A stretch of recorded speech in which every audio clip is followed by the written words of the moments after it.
Let's dive right in. 8 historical lies you were taught in school and totally fell for.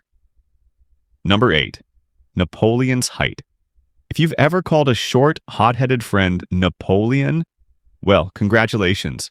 You've been insulting them based on a total myth that's lasted 200 years. The image of a short, angry French emperor with a Napoleon complex is so ingrained in pop culture that we just accept it as fact. But here's the reality. Napoleon wasn't short at all. He was actually taller than average. His height was recorded as 5'2" at the time of his death. That sounds tiny by today's standards, but the whole thing comes down to units of measurement. A French foot was actually longer than a British foot back then. In modern measurements, he was about 5'6" or 5'7". Back in the 19th century, the average Frenchman was only about 5'3" to 5'5", which means Napoleon was actually above average height for his time. So why does everyone think he was short? There are two main reasons. First, he was always surrounded by his imperial guard. They only picked massive, towering guys for that unit. Standing next to those giants, Napoleon naturally looked like a little kid. Second, and more importantly, it was British propaganda. The British cartoonist James Gillray drew him as Little Boney, a tiny, angry guy struggling to reach chairs, and the joke stuck. The world remembers him as a short, angry guy instead of an average-height military genius. Basically, Napoleon was the first global victim of body shaming via fake news. Number 7. The Viking horned helmet.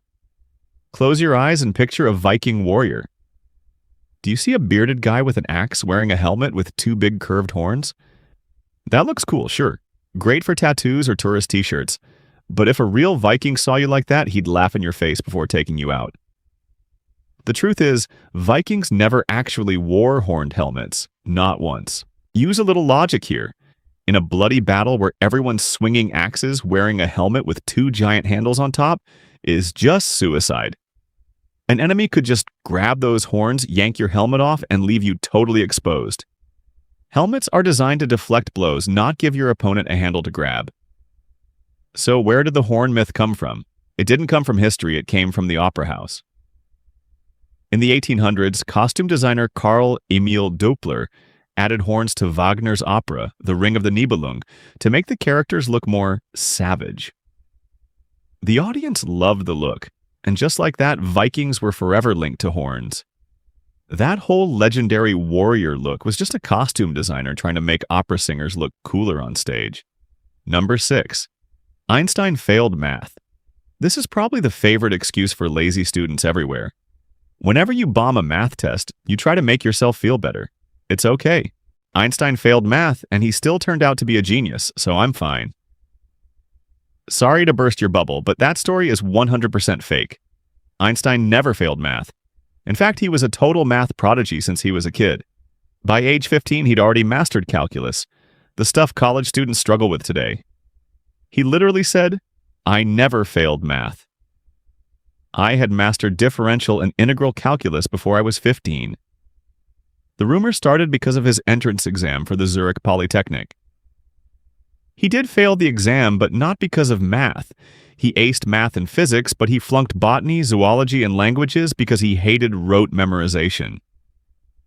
Another reason for the confusion was a change in the Swiss grading system. Back in his day, a 1 was the highest grade, and a 6 was the lowest. Later, they flipped it, so 6 became the best, and 1 was the worst. Years later, historians saw his old report card with all 1s and thought, "Oh my God, he failed math?" Nope. Those were actually perfect scores. So next time you bomb a test, find a better excuse than blaming Einstein for your bad grades. Number 5. Pyramids were built by slaves. We've all got that classic mental image. Thousands of skinny, shackled slaves under the hot sun, forced to haul stones while getting whipped by cruel guards. All to build a tomb for some arrogant pharaoh. That picture is everywhere thanks to movies and the Bible. But modern archaeology has proven that's a total lie. No slaves were used to build the pyramids.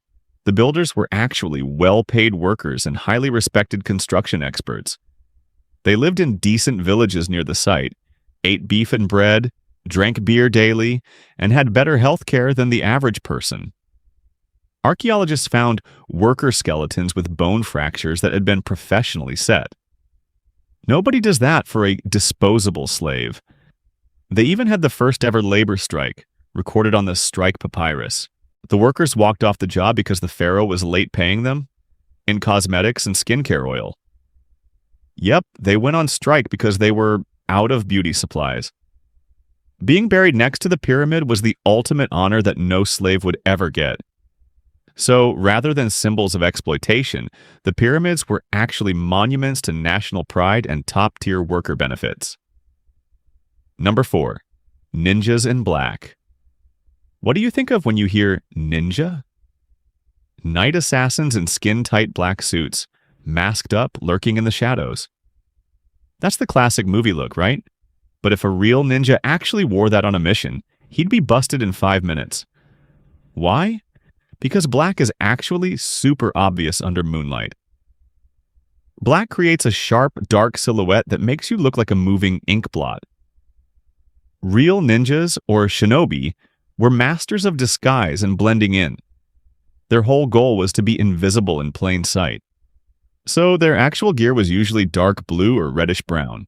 These colors blended perfectly into the night, making them nearly impossible to spot. Plus, ninjas weren't always scaling rooftops. By day, they were master cosplayers. They'd dress as farmers, monks, or street performers to blend in and gather intel without raising an eyebrow.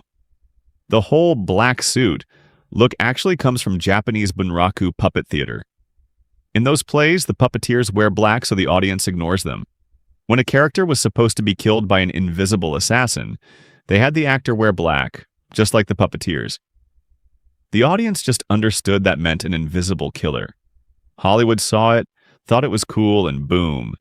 Now we have the legend of the ninja pajamas. Number 3. The apple hitting Newton on the head. This is the most famous science legend of all time.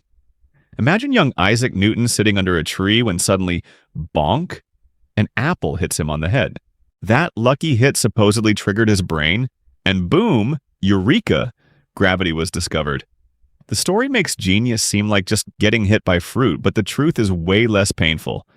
Newton never actually got hit in the head by an apple. If an apple fell on you, you'd get a headache. Not a physics breakthrough that ruins life for millions of students. The truth is, Newton did see an apple fall. He was just looking out the window or sitting in his garden when he saw one drop. He wondered why it always fell straight down instead of sideways or up. It was years of deep thinking, not a sudden aha moment from a bonk on the head. His friend William Stukeley made up the head bonk story, and later, Voltaire hyped it up to make gravity sound more dramatic for the public. Physics doesn't really work by bonking yourself on the head to get smarter, you know. Number 2, Columbus discovered America? Christopher Columbus, the legendary explorer, the hero of every 5th grade history class. He set sail in 1492, bravely crossed the ocean, and boom, he discovered the New World. That's the fairy tale we've all been told about a totally unknown continent. But the reality is way less impressive. Columbus wasn't the first, or even the second. He was just a late arrival who happened to have the biggest ego. First off, let's talk about discovering. How can you discover a place where millions of people are already living? Native Americans had been there for thousands of years, building empires like the Maya, Aztec, and Inca. Columbus, discovering America is like me walking into your house and claiming it as my own. Look, I just discovered this living room and it's mine now. Sounds pretty ridiculous and super entitled. Plus, even if we only count Europeans, Columbus was still late to the party. Leif Erikson and his Vikings actually landed in Newfoundland, Canada, centuries earlier. They even built a settlement there 500 years before Columbus was even born. Columbus never even set foot on the North American mainland. He stuck to the Caribbean, Central, and South America, and died convinced he'd reached Asia. His real legacy wasn't exploration, it was kicking off a dark era of colonization, disease, and genocide. Number 1. The medieval chastity belt. This is the weirdest, most legendary myth about the Middle Ages that Hollywood and comedy love. The story goes that knights forced their wives to wear a locked iron chastity belt while they were off at war.